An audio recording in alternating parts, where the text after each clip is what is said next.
Hi అండి. Welcome back to our channel. ఈరోజు వ్లాగ్‌లో అయితే వెయిట్ లాస్ అవ్వటానికి నేను ఉదయం నుంచి మధ్యాహ్నం వరకు ఏమేమి తీసుకుంటానో, పుల్కాలో అవిసె గింజల పొడి ఎలా ప్రిపేర్ చేస్తానో చూపిస్తాను. వీడియో అయితే స్కిప్ చేయకుండా లాస్ట్ వరకు చూడండి. హాయ్ అండి. Welcome back to our channel. అందరూ బాగున్నారా? ఈరోజు అయితే నా మార్నింగ్ రొటీన్ ఎలా ఉండిద్దో చూపిస్తాను. ఫస్ట్ అయితే హాట్ వాటర్ అండి. అందులో ఇప్పుడు ఇది బాగా చలికాలం కదా, హాట్ వాటర్ తీసుకుంటే హాయిగా అనిపించింది. కొంచెం హనీ అను లెమన్ వేస్తాను. చాలా అంటే చాలా మంచిది. మార్నింగ్ గోరువెచ్చలు అయితే సరిపోయింది. నేను ఆశ్రమం నుంచి తీసుకొచ్చా కదా హనీ, ఆ హనీ కొంచెం లెమన్ అనమాట. ఉంటే యూజ్ చేసుకోవచ్చు, లేకపోతే ఇట్లయినా తీసేసుకోవచ్చు. తర్వాత వచ్చేసి నా బ్రేక్ఫాస్ట్ చూపిస్తాను. ఇది ఇక్కడ మీకు స్పెషల్గా కనిపిస్తుంది కదా, దీంట్లో ఏముందో చూపిస్తాను. ఫస్ట్ హాట్ వాటర్ తాగిన తర్వాత ఇది ఈరోజు నా బ్రేక్ఫాస్ట్ అనమాట. అంటే ఇంకా ఈ చిన్నపాటి కొండను చూసి మీకు అర్థమై ఉంటుంది ఏంటో అని చూపిస్తాను. ఇప్పుడైతే ఫస్ట్ దీంట్లో హనీ, ప్యూర్ హనీ అండి. నేను మత్తిన సత్యనారాయణ రాజు గారి దగ్గరికి వెళ్ళినప్పుడు తీసుకొచ్చాను. అంటే వేరే బాటిల్ అయిపోయింది, ఇది ఇంకొక బాటిల్ ఇంకా ఉన్నాయి అన్నమాట. ఎన్ని నెలలైనా స్టోర్ చేసుకోవచ్చు. లెమన్ కూడా పిండేశాను. భలే హాయిగా ఉండిద్దండి మార్నింగ్ కొంచెం గోరువెచ్చని వాటర్ తీసుకుంటే. అంటే మరీ చల్లటి వాటర్లో హనీ వేసినా కూడా అస్సలు కరగదనమాట.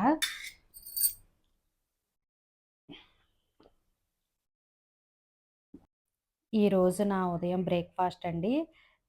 మిల్లెట్స్ కానీ బ్రౌన్ రైస్ కానీ ఎక్కువ యూజ్ చేసే వాళ్ళు ఉంటారు కదా, ఆ రైస్ మీరు తినేదాన్ని బట్టి తీసుకొని ఇట్లా చక్కగా పాలు పోసి తోడుపెట్టేసుకుంటే ఎంత బాగుండిద్దోనండి టేస్టు. అలాగే మనకి గ్యాస్ ట్రబుల్ ఉన్న వాళ్ళకి కూడా, అరుగుదల లేని వాళ్ళకి కూడా ఇది తింటే చాలా బాగుంటుందండి. ఎక్కువ ఎక్కువ ఆయిలు మసాలాలు అటువంటివి ఏమీ లేకుండా పొట్టకి చాలా హాయిగా ఉండిద్ది. మీరు 2, 3 రోజులు తిన్నారంటే అస్సలు ఇంకా ఇదే స్కిప్ చేయకుండా ఇదే తింటారనమాట. చాలామంది సమ్మర్లోనే తింటారనుకుంటారు. సమ్మర్ అని లేదు, ఏదైనా కూడా ఈ ఫుడ్ తీసుకుంటే మన బాడీకి చాలా హాయిగా అనిపించిద్ది. ఇట్లా తోడు పెట్టేసుకొని చక్కగా పచ్చిమిర్చి ఆనియన్స్తో తింటే మనం పెరుగన్నం తిన్నట్టు ఉండదండి, వేరే రకమైన బ్రేక్ఫాస్ట్ తిన్నట్టు ఉంటుంది. అంత బాగుండిద్దండి టేస్టు. ఒకసారి మీరు చేసుకున్నారంటే ఇంకెప్పటికీ స్కిప్ చేయకుండా తినేస్తారు. చాలా అంటే చాలా బాగుంటుంది. నేను మన వీడియోస్లో షార్ట్స్లో కూడా నేను చాలాసార్లు చూపించాను. మేమైతే కంపల్సరీగా వారంలో 1-2 సార్లు మాత్రం చేసుకుంటాము. అవిసె గింజలండి, గుండెకి చాలా మంచిది. ప్రతిరోజు ఒక స్పూన్ తీసుకోమని చెప్తున్నారు. కాకపోతే ఇట్లా తినలేము, అందుకోసమే ఆశ్రమంలో చిట్కా చెప్పారనమాట. డ్రైగా రోస్ట్ చేసేసి గోధుమ పిండిలో కలిపేసుకోమన్నారు. మనం రోజు చపాతీ పుల్కా లేకపోతే రోటీ అవసరం అనుకుంటే ఎప్పుడన్నా బ్రేక్ఫాస్ట్కి పూరీ కూడా చేసుకుంటాం కదా, పూరీలో కూడా ఒక స్పూను యూజ్ చేసుకుంటే ప్రతిరోజు తిన్నట్టు ఉండిద్ది మనకి. డైరెక్ట్గా అట్లా నమలాలంటే అస్సలు తినలేమండి మనం. జస్ట్ ఇవి ఇట్లా డ్రై రోస్ట్ అనమాట. మనకు కొంచెం చిటపట అన్నట్టు సౌండ్ వచ్చింది, అప్పుడు స్టవ్ బంద్ చేస్తే సరిపోయింది. ఇవి పూర్తిగా చల్లారిన తర్వాత మిక్సీ వేస్తాను, గోధుమ పిండిలో కలుపుతాను. మనకి ఉదయం చూశారు కదా పెరుగన్నం, చాలా అంటే చాలా హాయిగా ఉందండి. ఇది మీకు మధ్యాహ్నం పుల్కాలోకి కలిపి చూపిస్తాను. చూసారా కొంచెం చిటపట అన్నట్టు ఉంటుంది, మనకు తెలిసిపోయిద్దండి ఫ్రై అయిపోతే.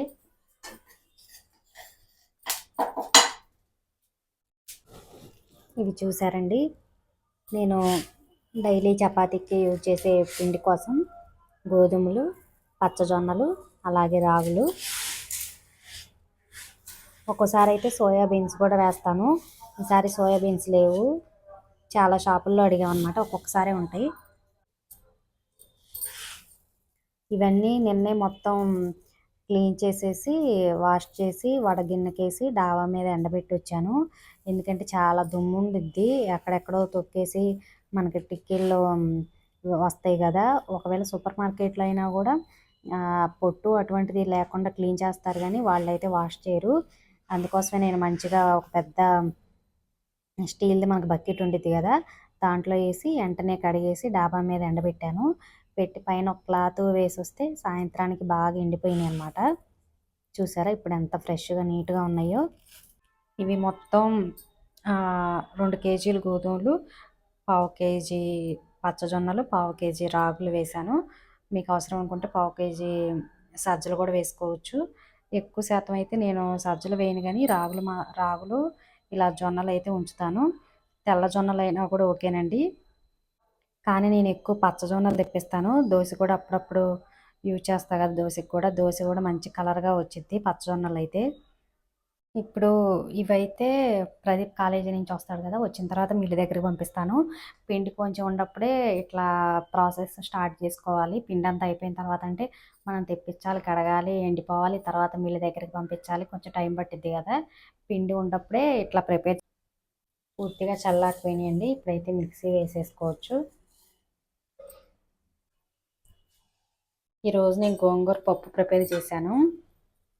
అసలు చపాతీకి, పుల్కాకి చాలా బాగుండిద్ది కాంబినేషను. మనకి మసాలా కర్రీ అటువంటి వాటన్నిటికన్నా పప్పు ఉంటే సూపరు. పప్పులో కూడా ఇట్లా ఆకుకూర పప్పు, గోంగూర పప్పు అయితే పుల్ల పుల్లగా చాలా బాగుండిద్ది. ఎక్కువే చేశానండి. మాస్టర్‌కి, ప్రదీప్‌కి బాక్స్ కట్టాలి కదా! తర్వాత మిగిలింది ఇట్లా ఒక గిన్నెలో పెట్టేశాను. మీరు డైలీ స్ప్రౌట్స్ తినలేని వాళ్ళు, వెయిట్ లాస్ అవ్వాలనుకున్న వాళ్ళైతే స్ప్రౌట్స్ చక్కగా బాయిల్ చేసుకొని తినొచ్చు. లేకపోతే స్ప్రౌట్స్ కూడా తీసుకోవచ్చు. ఒకరోజు ఇట్లా మిల్లెట్స్‌తో తయారు చేసినయి అన్నంలాగా తినేయండి. లేకపోతే సజ్జ దోస, జొన్న దోస, ఇడ్లీ కూడా ప్రిపేర్ చేసుకోవచ్చండి. కొంచెం బరువు తగ్గాలని మనకి గట్టిగా ప్రయత్నిస్తే కంపల్సరీగా అవుతారు. ఇంకా పుల్కా పిండిలోకైతే ఇట్లా అవిసె గింజల పౌడర్ మాత్రం వేసుకోండి. గుండెకి చాలా మంచిదండి. అందరికీ తెలుసు. కాకపోతే మనం అసలు పాటించము. మీరిట్లా పొడి పట్టేసుకొని స్టోర్ చేసుకున్నారంటే, ఇంకా గోధుమ పిండి గానీ, పుల్కా పిండిలో ఇట్లా ఒక స్పూను వేసేసుకొని యూజ్ చేసుకున్నట్టు ఉంటది. ఇట్లా చేశారంటే చక్కగా ఇంట్లో వాళ్ళందరూ తిన్నట్టు ఉంటదనమాట పిండిలో వేస్తే. లేకుండా చక్కగా ఇలా కలిపేసి చూసారా? ఇలా వేసేసుకోవటమే. అంటే ఈ పౌడరు ఎక్కువ ఎందుకు పట్టలేదంటే, ఎక్కువ రోజులు స్టోర్ చేయకూడదంటండి. 1 వీక్ వరకేనంట. అందుకోసం నేను 1 వీక్‌కి సరిపడా పట్టాను. ఇది చక్కగా ఇలా కలిపేసుకొని కొంచెం వాటర్ వేసేసుకుందాం. చూసారా మనకి జొన్నలు, రాగులు అన్నీ ఉంటది కదా! గోధుమ పిండి కలరు కొంచెం బ్లాక్‌గా కూడా అనిపించిద్ది. రాగుల కలర్ వచ్చిద్దనమాట. ఇంకా సాల్ట్ మీ ఇష్టం. మీ టేస్ట్‌కి సరిపడా వేసుకోండి. వేసుకోకపోయినా పర్లేదు. మీరు రోజు ఇట్లా గోధుమ పిండితో పుల్కానే చేసుకుంటారంటే అలా ఏమీ లేదు. కొంచెం గ్రేవీ కర్రీ అటువంటప్పుడు చేసుకుంటాను. ఇంకా ఫ్రైలు అటువంటప్పుడు మాత్రం నార్మల్‌గా రైసేననమాట. ఇప్పుడు కొంచెం వాటర్ వేసుకొని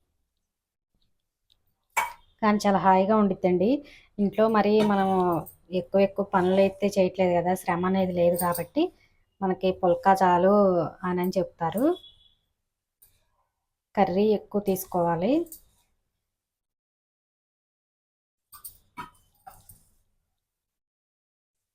చక్కగా ఇట్లా వాటర్ వేసేసుకొని, ఆయిల్ వేసుకొని చేసుకోండి. లేకపోతే డైరెక్ట్‌గా స్టవ్ మీద పెట్టైనా చేసుకోవచ్చు. అది మీ ఇష్టం. మీ టేస్ట్‌కి సరిపడా.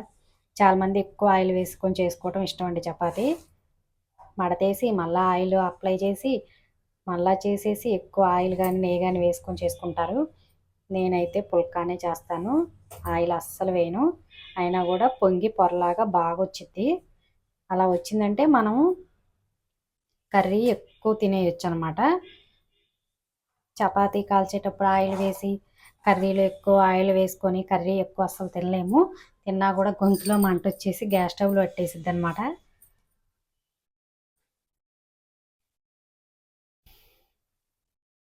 ముఖ్యంగా 30 లేకపోతే 40 ప్లస్ ఉన్న లేడీస్‌కైతే ఇంట్లో పనే సరిపోతుంది. ఎగస్ట్రా అయితే వాకింగ్, యోగా అటువంటివి చేయట్లేదండి. కానీ మనం ఎంత పని ఇంట్లో చేసినా కూడా మన బాడీకైతే సరిపోదు.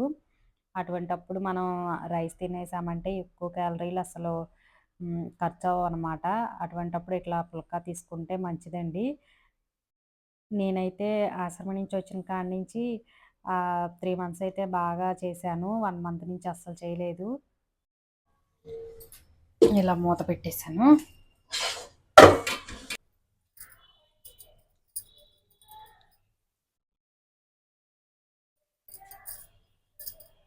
సాఫ్ట్‌గా అయిపోయింది పిండి చక్కగా. మీరెన్ని తినాలనుకుంటే అన్ని. ఇంకా బరువు తగ్గాలనుకున్న వాళ్ళు మాత్రం కంపల్సరీగా మార్నింగు ఇడ్లీ, దోస అవాయిడ్ చేసి స్ప్రౌట్స్ గానీ, ఇట్లా మిల్లెట్స్‌తో చేసిన రైస్ నేను చూపిచ్చా గదా! పాలు పోసి తోడుపెట్టేసుకోవటం. అటువంటిది యూజ్ చేసుకోవచ్చు. ఇంకా మధ్యాహ్నం మాత్రం చక్కగా రోటీ చేసుకొని, ఎక్కువ వెజిటబుల్ సలాడ్ ప్రిపేర్ చేసుకోండి. వెజిటబుల్స్ అంటే క్యారెట్టు, కీర అని కాదు. టమాటా వేసుకోవచ్చు. బీరకాయ, సొరకాయ ఇవన్నీ వేసుకోవచ్చండి. చాలా బావుంటాయి.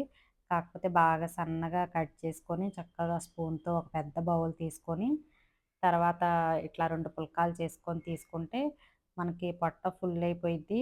స్లోగా అరిగిద్ది కాబట్టి ఇంక మనకి ఈవినింగు స్నాక్స్ లాగా ఏదైనా తిందామనే ఆలోచన గూడా రాదనమాట. మీరసలు స్కిప్ చేయకుండా 1 మంత్ చేశారంటే, ఇంక కంటిన్యూగా ఇదే చేస్తారు. మనకి బాడీ అనేది అంత హాయిగా అనిపిచ్చిద్ది. నేనైతే చాలా సంవత్సరాలు ఇవే పాటిచ్చానండి. నైట్ గూడా పుల్కానే చేసేదాన్ని. ఇంకా మధ్యాహ్నం గూడా నేను ఇదే తినేదాన్ని. పిల్లలకి రైసు వండేసి పంపించేసినా నేనైతే పుల్కా తీసుకునేదాన్ని. మధ్యాహ్నం పనంతా అయిపోయిన తర్వాత నేను కనీసం 2 గంటలన్నా నిద్రపోయేదాన్నండి. ఇంక అట్లా నిద్రపోవటానికి మనం రైస్ తీసేసుకున్నామంటే ఈజీగా బాగా ఓవర్ వెయిట్ అయిపోయిద్ది. మోకాళ్ళ నొప్పులు అటువంటివి వస్తూ ఉంటాయి. నేనైతే 10 ఇయర్స్ పాటించబట్టి నేను బాగా బరువైతే ఇంతవరకు ఎప్పుడు పెరగలేదు. ఇప్పుడైతే 20 ఇయర్స్, 30 ఇయర్స్ ఉన్న వాళ్ళకే థైరాయిడ్, బీపీ అటువంటివి వస్తూ ఉన్నాయి గదా! మీకు అటువంటివి రాకుండా ఉండాలంటే వచ్చిన తర్వాత పాటించటం కన్నా రాకముందు నుంచే ఇట్లా పాటించారంటే కొన్ని సంవత్సరాలన్నా పెద్ద పెద్ద ప్రాబ్లమ్స్ రాకుండా అవాయిడ్ చేయొచ్చు. ముఖ్యంగా లేడీస్ అండి ఇంట్లో పని చేసుకొని ఖాళీగా ఉంటే చిన్న చిన్న ప్రాబ్లమ్స్ అనేది వస్తూ ఉంటాయి. కామన్ అనుకుంటాం. ఇలా గనక చేశారంటే అందరిలా కాకుండా మీరైతే యాక్టివ్‌గా ఉండొచ్చు. ఇంకా ఈ అవిసె గింజలు పుల్కా అయితే చూసారు గదా! సజ్జలు, జొన్నలు అన్నీ ఏసాము. పుల్కా గూడా అసలెంత బావుండిద్దో. తియ్యగా అనిపిచ్చిద్దండి. మీరు చూసారు గదా! కొంచెం గూడా ఆయిల్ అనేది యూజ్ చేయలేదు. అయినా గూడా పొంగినియనమాట. చాలా సాఫ్ట్‌గా ఉంటాయి. లోపల గూడా పొరలాగొచ్చిద్ది. ఇంక ఈరోజు నేను గోంగూర పప్పు చేశానని చెప్పా గదా! ఏ కూరంటే ఆ కూర వేసేసుకోవటమే. సపరేట్‌గా మనకి గ్రేవీ కర్రీ చేసుకోవాలనైతే ఏమీ ఉండదు.